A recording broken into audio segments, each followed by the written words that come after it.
po. Good morning po sa ating lahat and welcome po sa ating daily morning devotional.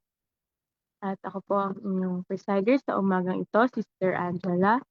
At tayo po ay kakaroon ng opening song and opening prayer po na pangungunahan po ni ay kung wala po si Sister TV, pwede ko pong bang hilingan kung ah, si Sister Main kung nandito po para po sa ating opening prayer.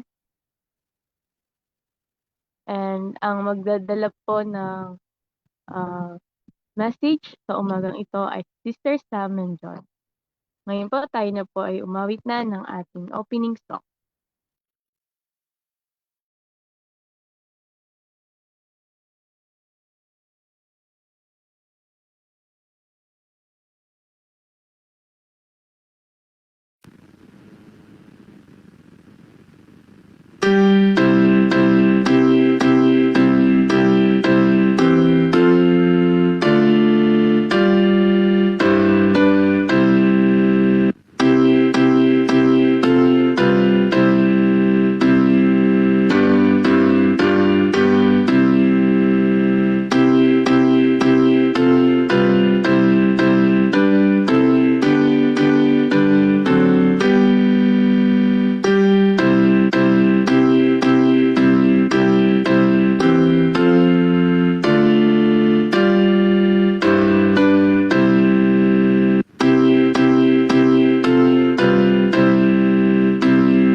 Tayo po ay manalangin.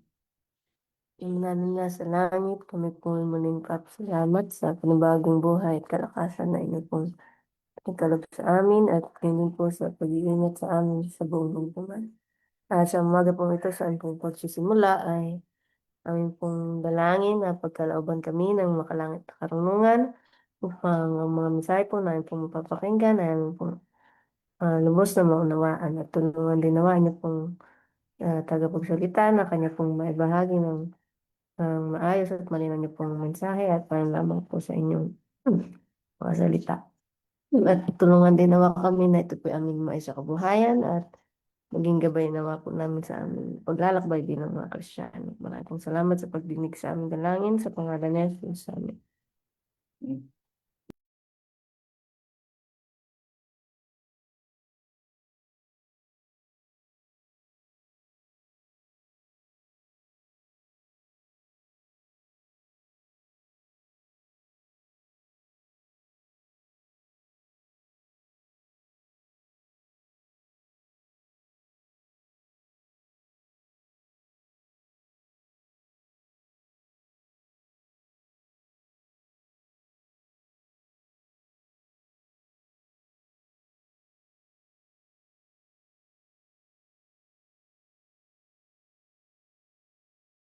Ayan po, magandang umaga sa ating lahat and welcome back po sa ating morning devotional.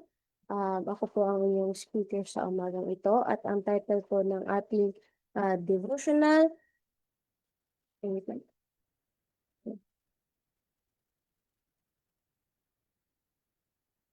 Ang title po ng ating devotional ay Strength and Beauty in His Sanctuary. July 7, mababasa po natin sa The Faith That I Live By. Sabi po sa ating key text sa Psalms chapter 96, verse 6, Honor and majesty are before Him, strength and beauty are in His sanctuary. So, next po. Sabi po dito, from the creation and fall of man to the present time, there has been a continual unfolding of the plan of God for the redemption through Christ of the fallen race. The tabernacle and temple of God on earth were patterned after the original in heaven around the sanctuary and in its solemn service, mystical gathering, and grand truths which were to be developed through succeeding generations. So, sinasabi po dito na sa simula daw po ng pagka-create ni Adam and Eve, nung nagkasala si Adam and Eve, God began to reveal His plan nga po para iligtas ang tao sa pamamagitan ni Kristo. So, the earthly tabernacle or yung tabernacle po na ginawa dito sa mundo at yung temple ay ginawa after doon sa pattern ng heavenly sanctuary. So, kahit bawat parte po ng sanctuary na yun at ang services doon ay nagpo-point forward kay Kristo at tinuturo ito sa mga tao about sa plano ng Diyos na doon sa plan of redemption para po magpatawad o ipatawad tayo at bigyan tayo ng eternal life. Next po. Sabi dito, there has been no time when God has granted greater evidence of His grandeur and exalted majesty than while He was the acknowledged governor of Israel. The manifestations of an invisible king were grand and unspeakably awful.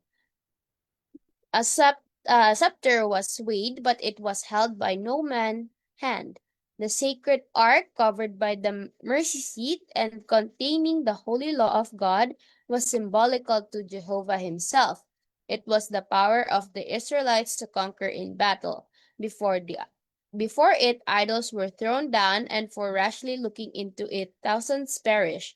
Never in our world has the Lord given such open manifestations of His supremacy as when He alone was the acknowledged King of Israel. So, yun nga po, when God recognized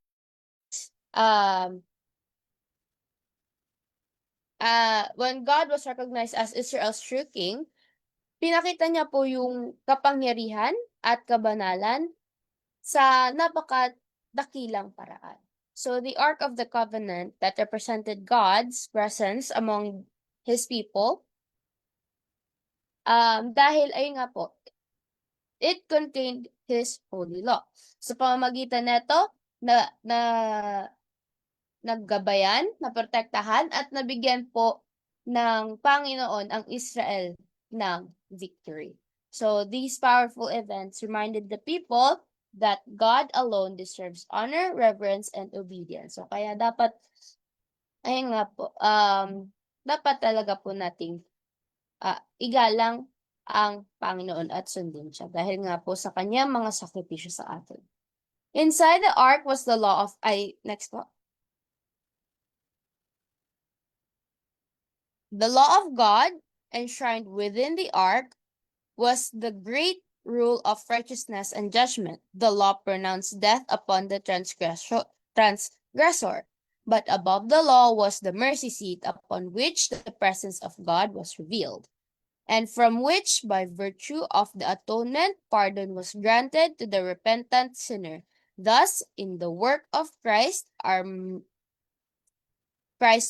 our redemption, symbolized by the sanctuary service, mercy and truth are met together, righteousness and peace have kissed each other. So dito po, sinasabi na doon nga po sa loob ng ark doon po nakalocate yung batas ng Diyos na um, madahan-dahan na pinapakita ang kanyang perfect standard ng kabutihan at pinapakita din po dito na ang kasalanan or ang sin ay nagdadala ng kamatayan. So, above the law was the mercy seat, where ang Panginoon po natin pinakita ang kanyang mercy sa mga taong talagang nagsisisi. At dito po, tinuturo kay Kristo na kung sino po ang kung sinong nag-sacrifice ng kanyang sarili para po sa hustisya ng Panginoon, habang ay nga po, while making forgiveness available to sinners. So si Kristo daw po, kay Kristo, God's justice and mercy ay nag-meet perfectly. So sa pamamagitan nga po, sa pamamagitan ni Christ, naging natupad yung hustisya ng Diyos. Next po. While we rejoice today that our Savior has come, that the sacrifices of the former dispensation have given place to the perfect offering for sin, we are not excusable in showing contempt for that period. So ngayon po, hindi na po tayo nag-offer ng animal sacrifices dahil nga po kay Kristo na siya yung naging perfect and final sacrifice para sa ating kasalanan. However, sabi po dito, wag daw po natin baliwalain yung value ng Old Testament. Kasi sabi dito, tinuturoan tayo ng importanteng lesson about sa character ng ating Panginoon at ang kanyang planong nailigtas tayo. And ayun nga po, and the work of Christ on our belief. So, kahit hindi na nga daw po tayo pinapasakripisyo ngayon ng mga animals, so pa rin po nating ibaliwala. Kasi nga po, magtuturo pa rin po ito sa atin o magbe-bring closure pa rin po ito tayo sa Diyos na makilala pa natin siya.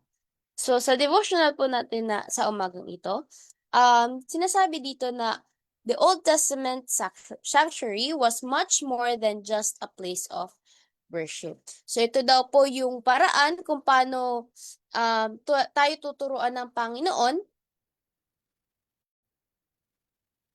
At ay nga po, paano tuturuan ng Panginoon ang kanyang mga tao about sa salvation sa pamamagitan po ni Kristo. So, bawat parte po ng sanctuary ay tumuturo kay Christ, pinapakita pareho ang justice ng Panginoon sa pamamagitan ng kanyang batas at ng kanyang mercy sa pamamagitan ng forgiveness.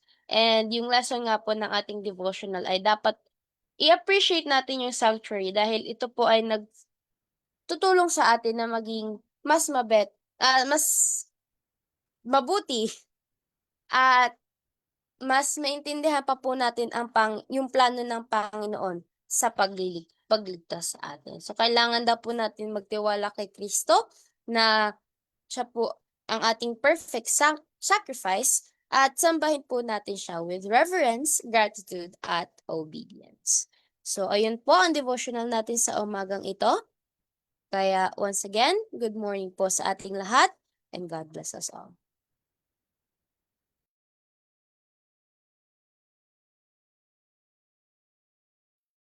Ayan po, maraming salamat, Sister Sam, sa isang magandang mensahe po para sa atin, na yung sa simula pa lang, alam natin na ang plano ng Panginoong Diyos para iligtas ang sangkatauhan mula kay Jesucristo. So ito yung sanctuary ay bilang paalala sa atin ng kanyang presensya, kabanalan. At nung tinanggap ng Israel ang Diyos bilang kanilang hari, ay na-experience nila yung kanyang kapangyarihan, yung guidance and protection ng Panginoon sa kanila. So, ito po ay paalala sa atin na ang Diyos ay nananatiling tunay na hari natin ngayon at kapag inuna natin ang Panginoon sa ating buhay ay tayo din po ay makakatanggap ng kanyang protection and guidance. So, nawa po tayo ay patuloy na magtiwala sa ating Panginoon, magtiwala sa kanyang plano para sa atin at hayaan po siyang maghari sa ating mga puso araw-araw. So, ngayon po tayo na po ay dumako na sa ating closing song and closing prayer ng ating speech.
Tayo po ay panalangin.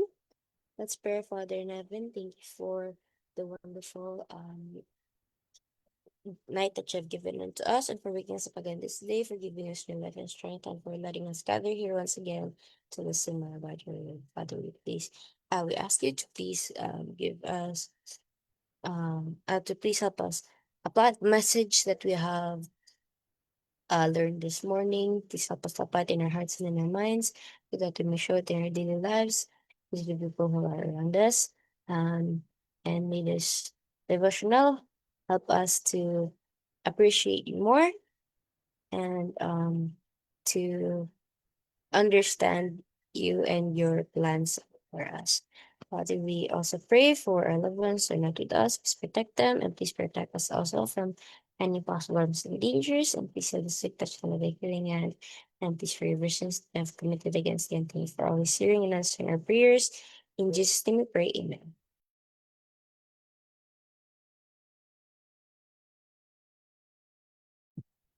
Ngayon po, maraming salamat po, Sir Sam, sa pangunguna sa ating ngayong umaga.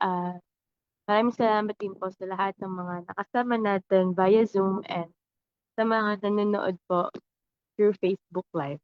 At inanyayahan ko po kayo mamayang gabi para sa ating evening devotional at 6 p.m. and ang morning devotional naman po natin ay 5 a.m. So muli po, good morning po sa ating lahat and God bless.